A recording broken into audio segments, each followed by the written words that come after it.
Hey guys, it's time for another fuckboy of the month. So, this one is easily the hardest to talk about, and I've been putting it off for multiple months because, it's like once you move on from something, you don't want to dwell on it too much, and it's a pretty long and more complex story than the previous one. So it's just I've been like, I don't want to have to talk about this and everything. But it's time. It's time to talk about the fuckboy who broke my heart. So, when I was 21, starting my senior year of college at NYU, I had just come back from the summer at my parents' house in New Jersey.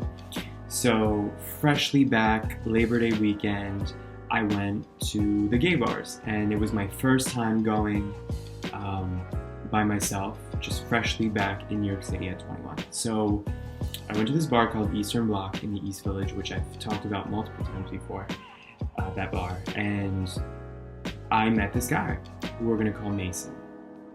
Mason was perfect.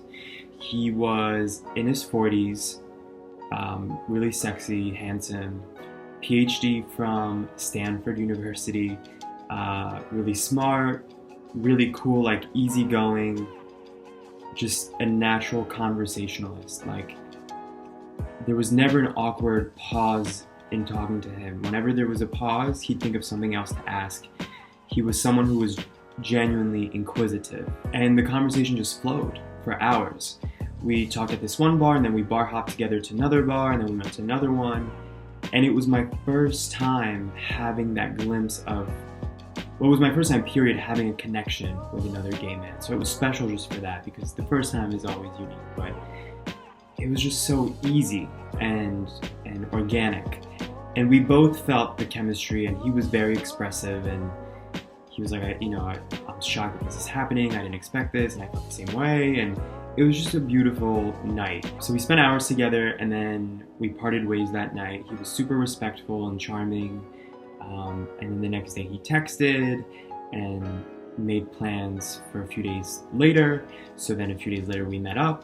We had wine on his rooftop and then walked through the park together. It was just like super nice and the perfect start to being a gay adult, basically meeting other gay men. We started developing this connection. We would go to dinners together. We would go to bars together. We would do whatever. We would hang out.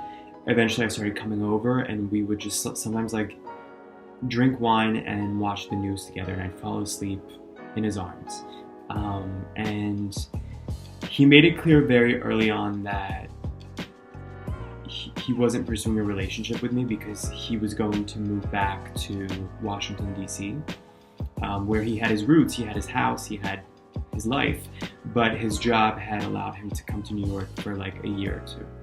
So there was always this understanding that he would leave at some point. And as a result, I agreed with him, and I was like, okay, we're just gonna be friends or whatever. But it was impossible not to have a more intense connection than just a friendship, because we were attracted to each other, we genuinely really liked each other, and we both had this interest in each other. So it was this weird like limbo zone where clearly there was this thing between us, but we would never allow it to get to the next stage. When I look back on it, we were doing a lot of things that people do in relationships. Like, I would come over and sometimes just hang out with him, drink wine, and we would fall asleep watching the news together. Stuff like that. He was always he was very accommodating. I was very young, I was 21. He never pushed me into anything. We waited months and months, and finally one day I was like, I want to do this with you. I lost my virginity to him months into talking, and he just made me feel really comfortable and safe. And there was definitely a dynamic where it was almost like he was very protective and paternal, even, I would say. So finally the day for him to leave came. I think it was like 6 to 8 months into having this connection. And he had told me, we'll stay in touch. I'll come visit you. You'll come visit me. We'll talk on the phone, whatever. He told me, I remember him saying, this is a lifelong friendship thing.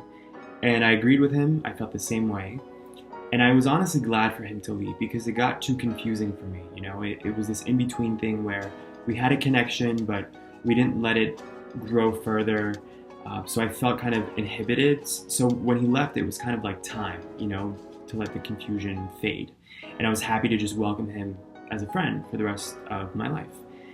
And then he moved. And then around that time, or a few months later, I graduated from college. And he was the kind of guy who, like, the day I graduated, reached out. He had marked down the day somewhere months before, and the day of, he said, congratulations, you're finally a college graduate. He was that kind of person. He came back to visit a few months after he had left, and we hung out again, and it was like nothing had changed. But then months went by, and things just weren't how I imagined them to be. He would reach out occasionally, I'd say like once a month, maybe even twice a month, just by text, like, how are things going? And then I would respond, but he wouldn't respond back. Like, the conversation wouldn't go anywhere, but then weeks later he'd reach out again. And then I found out he came one weekend to New York City and didn't think to tell me to hang out with me. And at that point I was feeling like, look, something is askew here. Like, what happened to the guy who said, we'll still be in each other's lives, we'll still visit each other occasionally, we'll talk on the phone, whatever.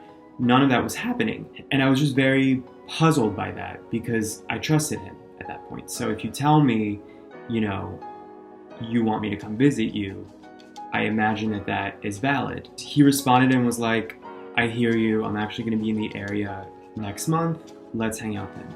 So a month later, he's in the area, I go visit him, and it's just funny how these things are. As soon as we saw each other, it was like that chemistry was there again. We hugged tightly, and he like lifted me off the ground, and it was like no time had gone in between. But I was still aware that at that point it had been almost a year since I had last seen him. And he didn't believe it. He was like, a year? And I was like, yes, it's been a year that you've not really been in my life. So we go to dinner, and we have a nice conversation, and then I'm like, half jokingly, half seriously, you have a lot of explaining to do. And he goes, okay, well, let's talk about it. And he drops this bombshell, and he goes, I have a partner, and I've been with him for 15 years. So obviously I'm shocked and confused and just totally astonished by this. And so we leave dinner, we go back to where he was staying, his hotel room. And I basically just proceeded to yell at him for an hour. I was so puzzled. I didn't understand how this person who I trusted, whose arms I had fallen asleep in so many times, who I'd spent so many hours with, how he could have hid something so important from me, and that he basically wasn't who I thought he was. And he had almost no remorse. He knew he had done something wrong, but it was very strange to me how he didn't seem that emotionally connected. Not even just to what he had done to me, but what he did to his partner. So he explained that he was in an open relationship, but I was like, I don't think this is what people do in open relationships, And we eventually established, and he understood, that he had basically had an affair, even within the confines of his open relationship. An open relationship is people fool around with who they want to fool around with, and then they still come home to their partner. But this was like, for 6 months, he had an emotional, mental, physical, everything connection to me. So I'm sure some of you are thinking, like, how did you not see the signs? I kid you not, he hid it really well. He was temporarily in New York City, as I explained, so there were no pictures in that temporary apartment of his partner. His partner lived in the other city in Washington, D.C., so I never saw him, he was never around, and he also just didn't tell me. And when you have a connection with somebody that is that raw and genuine, you assume that if something's askew, you'll find out or you'll be told. Like, there was just no doubt in my mind that this was a single man. And I remember saying that to him that night in the hotel room, like, how could you not tell me this?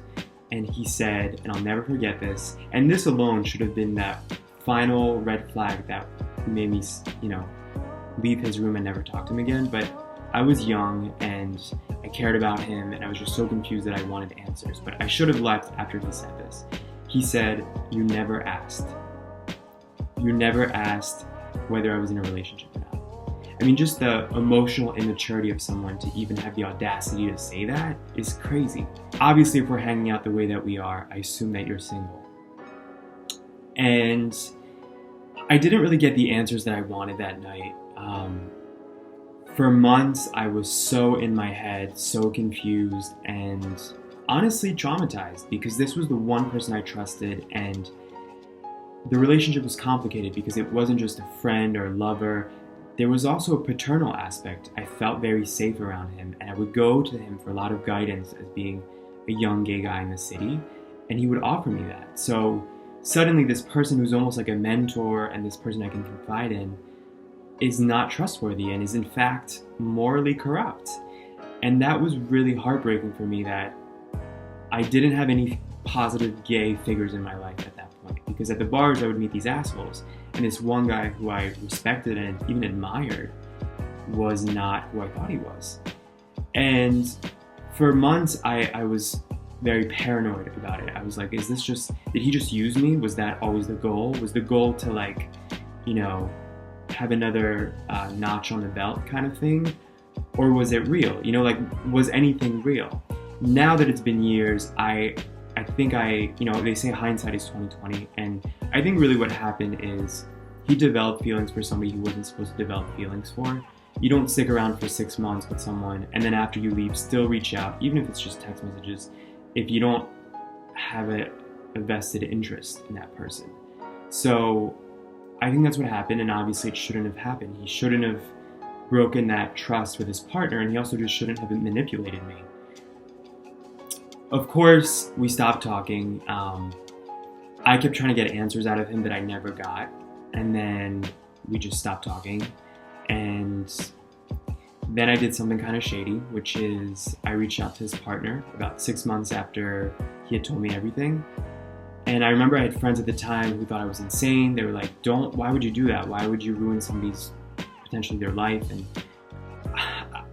I don't know if I would do it again, but the truth is, if I was in his shoes, I would want to know no matter what. 100%, no ifs, buts, nothing. I would want to know. So I felt that that was the right thing to do. And by that point, I felt crazy. Like, 6 months later, I was still thinking about this all the time. And I felt like this was this dirty secret that I was attached to and that I hadn't asked for. Obviously, I didn't hear back from the partner when I reached out. I found him really easily online. And I'm sure I did, you know, create a thorn in the relationship. But at the time, it felt like the right thing to do.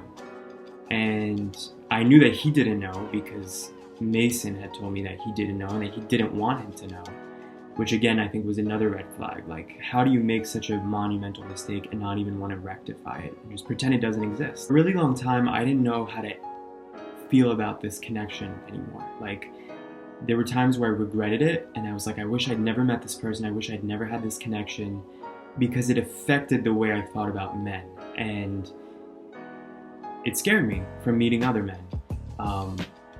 So it was so painful that I was like, I wish I hadn't even ever had any positive moments with this person. But then there were other moments where I thought, at least I got a glimpse of what a connection with another man can be like, where there's real emotion between the two men. And that's how I feel about it now. I feel like it's sad how it ended, but I'm still grateful that to this day, that's the most normal dating situation I've ever had. And the crazy part is we weren't even really dating. We knew that it wasn't going to work, and I didn't know that I was basically his affair. But I'm still grateful that I at least had a taste of that romantic bond, because it's never happened since then. And how ironic is it that that was my first time just going to a gay bar by myself, and I met this guy that I just clicked with. And that kind of thing hasn't really happened since then. There have been other guys that I've clicked with, but I never saw them again because of their weird behavior or them flaking or whatever. This was the only guy who showed up, who made all the right moves, but little did I know that he had this huge secret that was unacceptable. So I choose to see the positivity in it. You know, if I saw him tomorrow, I don't know what would happen. I think I probably would just be silent and not know how to react, but there's a part of me that's like, I would want to sock him in the face. There's another part of me that's like, I would want to cry. I've moved on at this point. It's been years and years, but that first one has such an effect on me. It's the guy I lost my virginity to. So there you go. That was the most emotional Fuckboy of the Month video I've ever done. Let me know what you think about this.